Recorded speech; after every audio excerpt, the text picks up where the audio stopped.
And now, if you would, let me introduce you to my world record lake trout. Hey folks, do me a favor, practice CPR, catch, photo, and release. The future of fishing is truly in your hands.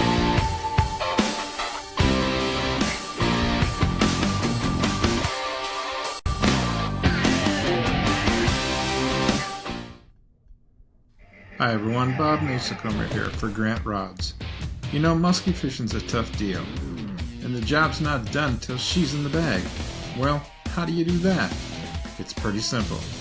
You need big dog rods from Grant Rods. For your next rod, call them at 847-577-0848. Building custom rods since 1983.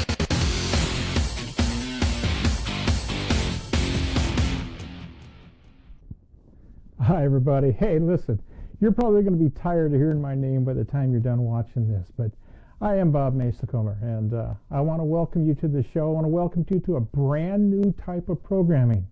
It's not going to work exactly the way we wanted to. Technology is kind of limiting what we can do, but we're going to make it interactive and we're going to make it work for you. That's right. And as we go along here tonight, I'm going to introduce you to some of the things we're going to be doing on our show. We're going to go through some of the archives, some of the footage that we've got over years and years and years of accumulation. We're going to have guests come on the show. We're going to have live people talking to us on the telephone and on the internet, both on Facebook and on our Gmail account. So consequently, we're going to be able to answer questions in a live environment. We're going to be bringing on guests, and although we wanted to bring on guests via Skype, we're going to have to be relying on more the telephones until we can get more technology in-house to handle the Skype situation. But we're going to get it done. And along the way, you're going to meet the people who make it possible. Those are our sponsors. This is going to be a commercial program, and that keeps it free to you.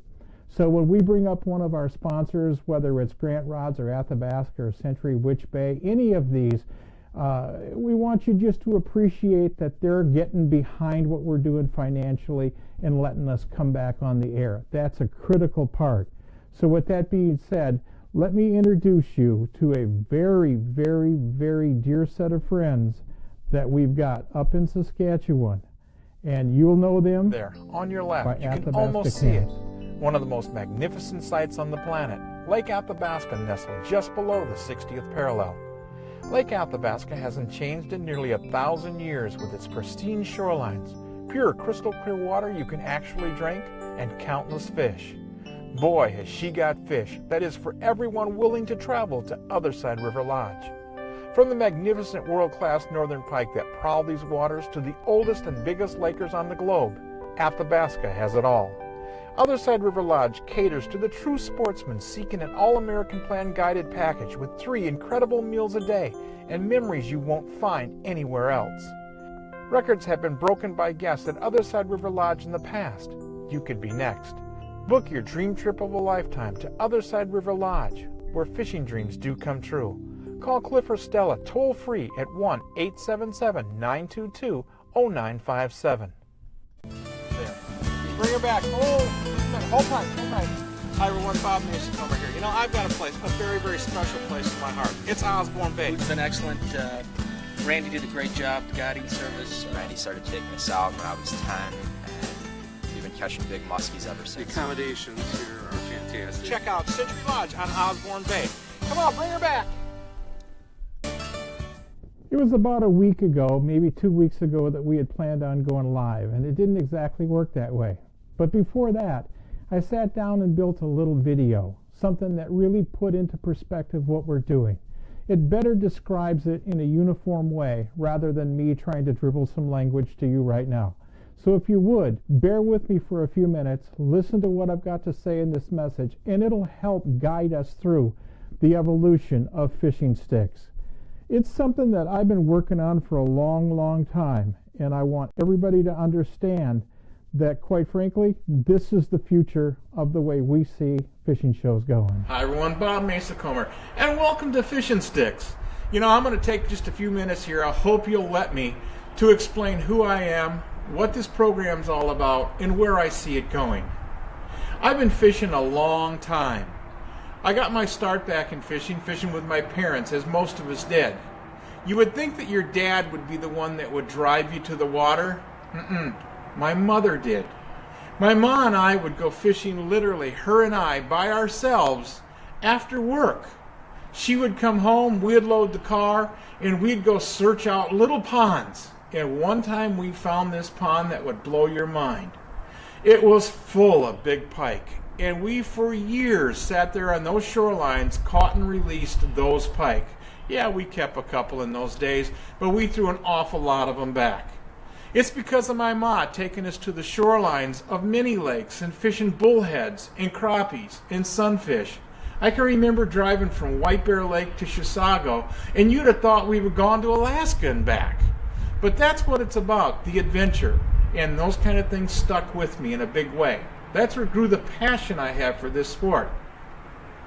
In the years to follow that, I was capable of, well, landing a few world records. Induction into the Hall of Fame. Created about, 40, 45 lures for the industry, including the only patented musky spinnerbait in the world. And in addition to that, maybe 15 or 20 educational videos that support all the knowledge that I've learned over the years. In 1977, I got my start in tournaments when I organized the very first ever muskie circuit called the World Professional Muskie Association. And in those days, as today, we needed support. There's a person that came forward that I will never be able to thank enough, and that's my brother Mike. We affectionately call him Uncle Buddy. Mike was there to see to it that, well, when things needed to be done or things needed to be fixed or things needed to be handled, he got it done. And let me run the tournaments. That was a huge plus. My brother's still with us today and still working side by side on some of the things that we're doing. His wife Yvonne, well, she's a card in and of herself. Yvonne keeps me straight and narrow. My wife, well, she supports everything I do. Darlene's been really good. You know, I took a little breather about 3 years, tried to get my head back on and figure out how to make this work. And Darlene was supportive all the way through those 3 years as I sorted out what to do next. And then there's my two boys, Mike and Jason. No father could be prouder of their two kids than I am. When I walk a sports show and I have people I've never met walk up to me and say, "Hey Bob, I ran into your son Jason the other day," or "I ran into your son Mike the other day. Nicest guy on the planet." That's the kind of compliment a parent likes to hear. My hat's off to my two boys, and furthermore, they're pretty good fishermen as well. They married Tracy and Beth. Those are my daughter-in-laws, and again, the support group never stops. These young ladies are right there, helping everything happen day in and day out. And they gave us 4 great grandkids. We have Mason, Landon, and Evan, and Braden. So these 4 young kids are going to grow up, I'm certain, to enjoy fishing just like their fathers do, and their grandfather. Enough of that. Let's get back to what we're talking about. This is a new medium. This is interactive. And why are we going this route? A number of things. You know, young people today are not getting into fishing like they had been in years past. Part of that's because it's perplexing. They're confused. They have all these technical devices to play with, and they don't incorporate the lake. Well, let's give them technology that they can appeal to. Let's give them something that applies to their interest level. Let's give them Fish and Sticks on the internet, live and interactive. Sit down with your child, sit down with your young son or your daughter while we're watching the show, prompt their questions and get them to come on. I'll tell you what, here's a challenge for you. I want to see a Kids Corner develop on this program every week. So if there's people out there that are involved in those special events like that, get in touch with me, because we will bring your event to highlight here on Fish and Sticks. We're going to be able to email us your comments and questions. You're going to be able to Twitter your comments and questions. You're going to be able to private message us on our Facebook page your comments and questions. And if you take the time to register your phone, you're going to be able to call in and interact live. All of the aforementioned mediums are live while the show is airing. This is how we're going to teach. This is how we're going to move forward. This is how we take everybody to the next level. Guides, lure manufacturers, anything that has to do with fishing or hunting as we go forward will be invited to come on board and share what they have. There's not a guide out there that doesn't have knowledge and willing to share it, I'm sure. There's not a young person out there that isn't interested in learning more. There's really three facets to fishing, if you will. There's the beginner, the person that's hungry as hungry can be, doesn't care where they get their information. They just want to suck it up like a sponge. Then there's the intermediate angler, who's quite frankly started to develop his own technique, develop his own way of doing things. And he's searching now. He's out on his own, or she's out on her own, moving from spot to spot, chasing fish to fish, species to species. And then there's the guide or the pro level. All of these people, all of these groups have something to add. And we're inviting them and you to come on board and share them with us. I don't think there's anything that could possibly happen in the fishing world that we won't cover on Fish and Sticks. So that being said, thanks for indulging me, letting me tell you a little bit about who I am and what we're about to do. And let me take this opportunity to say, buckle up, because we're going fishing on Fish and Sticks. The summer sun never sets upon the Alaskan pike of the Unoko, in the heart of breathtaking Alaska. Evenings will be shared reliving the battles of Monster Pike. The Midnight Sun Trophy Pike Hunt is on, aboard the 67-foot luxury houseboat, and you're in command. If you're not, you should be. Contact the Midnight Sun Trophy Pike Adventures by calling 800-440-7453 or email them at mstpa50@gmail.com. Well, like I said, one of the persons that were around me for a long, long time, my brother Mike, incredible guy. He would make everything happen on time, and he would do it without ever complaining about one thing. I mentioned my wife, Darlene. I can't tell you enough about what that means to me. And Vonnie, what she does, she keeps me straight. My two boys, great. But let's step back into it, exactly what we're going to be doing. We're going to be talking about going into the archives. We're looking at video footage shot way back to right up until last year. That's the way we're going to teach. You know, we shot a totally authentic fishing show for nearly 35 years. And with that being said, we never faked a fish. We never faked a hook set. We never did anything like that. So that means when you saw us catch them on the show, we had to work for them. And every time we worked for a fish, we learned about them. And one of the things that I did among many lures that I designed and became manufacturing of was work on what the principle was. How did a lure have to perform to make it work? Well, I did the giant jackpot way back in the 80s. And quite frankly, my brother's the one that taught me how to use it. Yeah, that's right. I put it together, but he showed me how it works.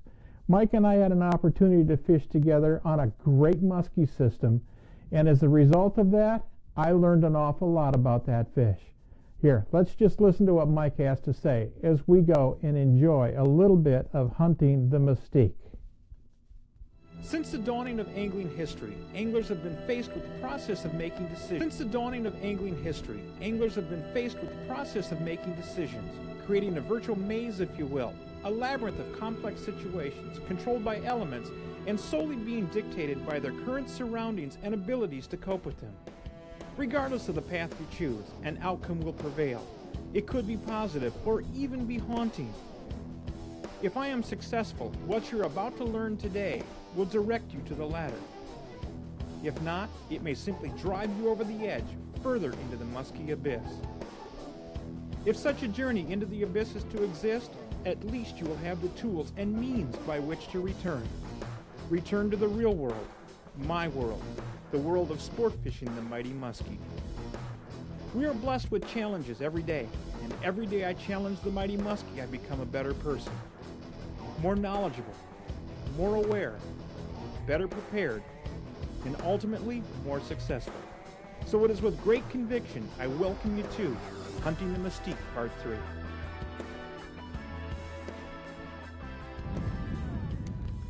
See that stump right there, Mike? Yeah. Before that sun gets around that cloud, I want to try to work right straight down here. See the bulrushes? Uh-huh. There's a pocket of cabbage there, and you see that log back there? The one out of the water? The high one sticking up back there. See the seagull on the rock? Yep.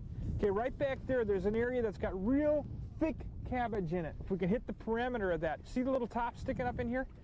All right. See them right here in front of us? Yep. I want to try to take advantage of this before that sun comes out. But a jackpot just goes right through that stuff, doesn't it? This is fastly becoming my favorite lure. The giant jackpot? Try to make your cast real long. Get them back in there, because it's not going to hurt anything if you have a long cast in here. No, and that's one thing with a jackpot you can do too, is throw it into the wind. Yeah, that way you can reach back in there too, you know, where we can't get the boat, because there's stumps all over in here. And we had our... What's that? We had our tangle with stumps. Oh yeah, we don't want to be messing with any more stumps. But I want to work down here around this one stump that's right here in front of me. Uh-huh. Because there's some real good thick cabbage. What this is a huge food shelf here. And as long as it's cloudy, these fish will come up on top of this and use it. It just took us so long to work our way down here today that, you know, we're right at the end of that cloud bank. That cloud bank's going to go away and we're going to get some bright sun. What do you think about the little bit of breeze we have blowing through here? Is that... I don't think it bothers anything at all. Fact is that there's enough structure with the timber and the rocks in here. Uh-huh. Creates all kinds of little small back eddy areas these fish will lay up in there. Be a lot of fish laying in here too. It won't be just one or two. Oh, this is really good looking water. Here comes our sun. I gotta play hopscotch over the stump here. There we go. Just think if you had to jump one over the stump. Oh, no thanks. So you like the way the jackpot brings up muskies, huh? Oh. I wish a couple of them other ones I brought up would have decided to eat it. I did have that, I had that one that just rocketed on me. That fish was great. 30 seconds to sun, we're gonna get it. Well, maybe it won't make too much difference, huh? Maybe not. Great area right here, though. Fish or no fish, this is a spot that is definitely on your 10 most wanted list. Those kind of spots like that you put in your logbook of memory. You don't tell anybody about them, you just put them in your own memory. What am I talking about? We're showing them to about 30 million people. Well, I guess we don't look at it that way. Got to tell them about the treachery of getting out here. During periods of relatively low light conditions, muskies will often find their way onto preferred structures. Question is, what structure is preferred? In this case, which is so classic, our preferred location is referred to as a food shelf. The gradual tapering nature of the structure itself, combined with the additional elements such as cabbage weed beds, standing or falling timber, or boulders, make it home to rather a large selection of forage often sought by the muskie. Walleye, perch, suckers, and the like will all congregate in such a location. The muskie, however, will still demonstrate personal preferences regarding their specific location. They are an ambush creature and will in fact seek out areas that allow them the ability to hide in waiting. Thicker weed beds, rock piles, and timber all offer such advantage to the muskie.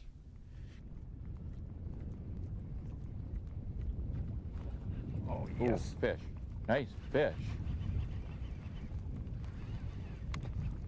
Nice fish out there. I'll get the net.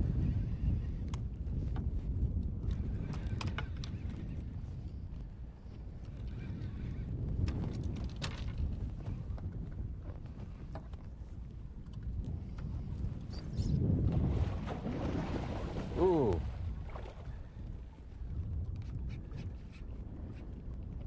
Want me to take her? Hang on. She's going below by the motor. I know, I'm going around. I'm going around. I got free spool on her.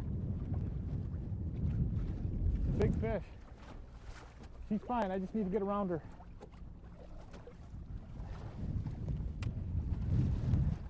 Okay, I'm going to bring her up underneath the boat, Mike. Maybe not.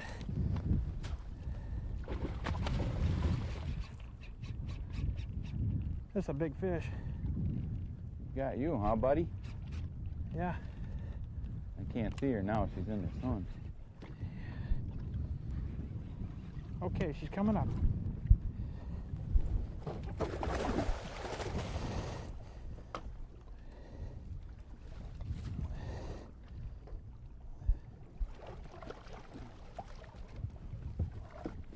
Okay, leave her in the water. Mike, that's way over 50. Leave her in the water. Tell you what I need to do. Just hang on to her. I got her. I got her. Well, like I said, Mike's the one that actually taught me how to use a lure. Now, let's back up a minute.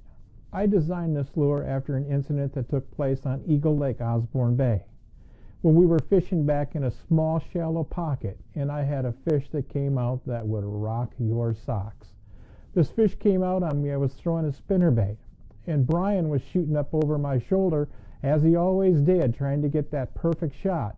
We had a little moisture coming down. It was overcast. It was cloudy. It was a classic musky day, and this gorilla came out of this cabbage rice weed bed combination. And just as it was happening, Brian turned his body just to get a better shot on it, and when he did, his foot chirped on the floor. That stopped that fish as if it were hitting a brick wall. I went back after that, and I thought to myself, you know, that fish was there to eat. So I came back 2 or 3 different times trying to get that fish to go during the same week and couldn't get it to go. The last day we were in there, we're watching a garter snake come between those pads in the rice and the cabbage, and it was just meandering its way out. And as it was doing that, this muskie came up and hammered this big garter snake. And I went, oh my goodness, I know what I need to do. I completely vacated what was going on in my mind and started developing the jackpot at that point. As I did, we perfected the lure, got it to swing back and forth, sashay back and forth, as most of us have seen do it again and again and again. And as that was happening, we took it to the water. But we weren't being real successful with the muskies. Pike? Oh, man, we could hammer big pike, but not the muskies. We'll jump forward to when Mike and I were on this lake fishing together in 66, 67 degree water in August. And Mike says to me, hey, Bub, what's your best lure in this water temp? I said, Mike, I don't have a great lure in this water temp. He said, I didn't ask you that. I asked you what's your perfect lure, not necessarily for muskies, but in general. And I said, well, it'd have to be a jackpot. If I were fishing pike waters, I'd throw a jackpot. So he takes this jackpot out. We pull up to this little saddle between 2 islands, nice cabbage saddle, got timber on both sides, and he starts pounding on this jackpot with a 6-foot rod, and this lure starts going kablook, kablook, kablook. And I said, no, Mike, no, just swing it back, just sashay it back. He goes, well, I'm going to do this. And he goes, kablook, kablook, kablook. And he did that about 2 or 3 times, and I caught, bam, this fish just hammers it. It's about 46, 47 inches. We boat the fish. Well, we left that spot, went to the next one, because that was a saddle fish. Well, we chose another saddle. We slid up on it. We started working it. I'm back there. I'm watching Mike, and he's just boom, working this lure. And all of a sudden, kaboom, number 2. Now, wait a minute. There's 2 of us in the boat. We're brothers. I'm older than him, maybe a little wiser than him. It took me about 10 minutes to put on another jackpot, and we moved forward. Well, I can't remember exactly how many fish we caught, but there again, you saw one of them right there. It's amazing how somebody else can teach you something, and that's what we're going to do on this show as we move forward. Once we figure out all the technology here and get people to call in and email in, and we can converse back and forth, we'll discuss some of the little idiosyncrasies, if you will, that make things work.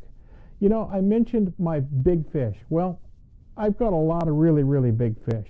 And one of the places I've caught most of my big fish, especially my monster muskies, is on a place called the Lake of the Woods. And that place is Witch Bay Camp. Cool. Look at that. Oh, big fish. Big fish. This side over here? That is a 50 fish.